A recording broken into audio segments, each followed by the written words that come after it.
Hello, this is Spencer from ReetWire. Welcome to another video. Today we are discussing our 1st Gen Legacy and SVX ECU. This ECU is compatible with 1990 to 1994 Legacies, both naturally aspirated and turbocharged, as well as OBD1 SVXs from 1992 to 1996 and a half.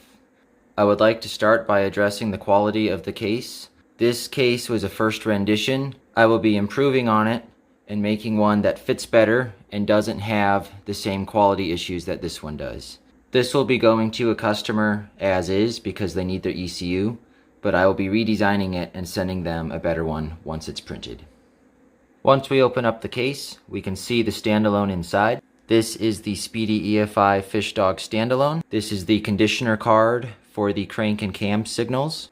These are relays for AC control, spare SpeedyEFI outputs, spare ECU pins, unused Speedy low current outputs. Along here, we can configure the spare inputs to a variety of sensors already equipped in the car. This way you can use factory provided sensors, or you can utilize the factory provided wire to wire in your own sensors. Here is where we configure for naturally aspirated versus turbo versus SVX versus H6 swap. This is a 12 volt 5 volt selector for one of the spare input sensors. Here you can select pull up or pull down for the spare inputs. And then there are a variety of diodes here for the fans, the relays, for the AC, etc. And here we have decoupling capacitors.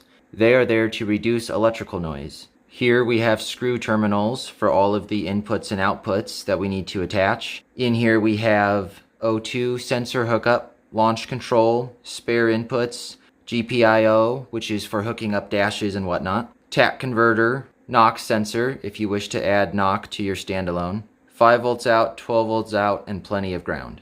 If we flip the ECU over, this is what determines whether this ECU is suitable for a Legacy or an SVX. Everything else about these boards is compatible between Legacy and SVX. So if, for example, you were to buy one of these for your Legacy and later want to put it in your SVX, I will sell these chips individually, but they will have to be desoldered and the new one resoldered in place. When installing our kits, you will need to connect a wideband O2 controller to the board. We provide ground, 12 volts, and the O2 signal in screw terminal form for ease of installation. Right next to the O2 connections is the launch control input. The launch control input is a ground signal. This is standard from the factory in all Subarus. If you are doing a manual swap and you want to have launch control, make sure the clutch switch is connected to a grounding signal in order for launch control to work properly. In addition to the ECU, the kit also comes with a GM air intake temp sensor and a pigtail that utilizes the factory O2 wiring for the intake air temp sensor.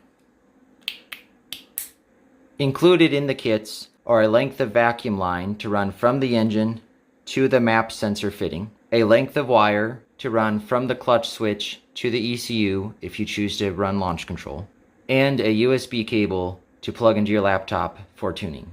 All of our ECUs are tuned with Tuner Studio. We do not offer any tuning services ourselves, but if you are in need of tuning, we have a list of people who we recommend. For more info on tuning, look up Speeduino or SpeedyEFI, and there's plenty of information online. Thank you for watching. Please subscribe. Stay tuned for more videos.